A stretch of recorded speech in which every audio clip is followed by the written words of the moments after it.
Okay, guys, here we are in the holy place. Again, only the Kohanim, only Aaron and his sons could serve in the holy place. The outsiders were not able to come in to the holy place, and of course Aaron could only enter into the most holy place, and that but once a year.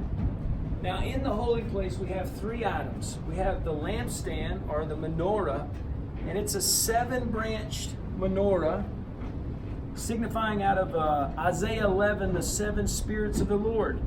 The first is the Spirit of the Lord, and then you can read in Isaiah 11 the additional 6 spirits. It had almond blossoms on the menorah, and it was one piece of pure gold, which would have weighed about 37 kilograms or about 80 pounds. Now, the menorah, God specifically instructed that pure beaten olive oil would be used in the menorah. What is pure beaten olive oil? Well, we know when they would go to reap an olive tree here in this culture in that day, they would beat it with sticks. The olives would fall, and whatever would naturally ooze out of the olives would be the most purest oil, and was commanded to be used here in the tabernacle, but also in Solomon's temple. Now also we have the bread of presence. It's the table of the bread of presence. It was acacia wood wrapped in pure gold. That's the exact size. It had 12 loaves of bread, 6 and 6, for the 12 sons of Jacob, right? And you'll see the rods there. It was to be carried by hand. Now the priest could eat those loaves on the Sabbath, and then the priest had a job that they were continually doing. Evening and morning, they were continually putting putting oil in the lamp, continually offering sacrifices, and continually, this is the altar of incense.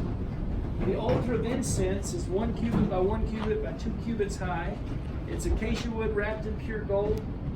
And the priests as well were instructed to make to burn incense here evening and morning. Which brings me to the priest here. You see that they're standing, not sitting, because their work was never done.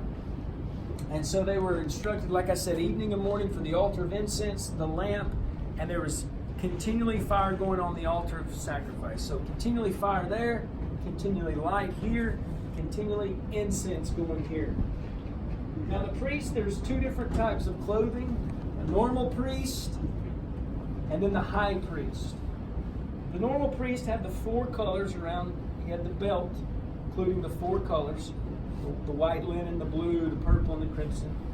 And the high priest, just below his turban, there was a gold band that said Kadosh Le Adonai, or holy to the Lord. Now on his shoulders was 2, what they say, ankh stones. It's basically 2 stones, the 12 sons of Jacob, and by birth, 6 and 6.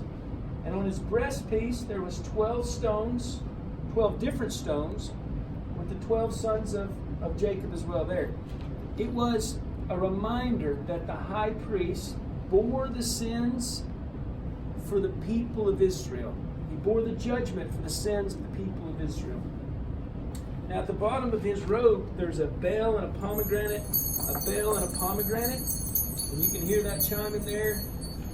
Some say it was so that the outsiders, the people of Israel, could hear that the priest was always working. So his job was never done.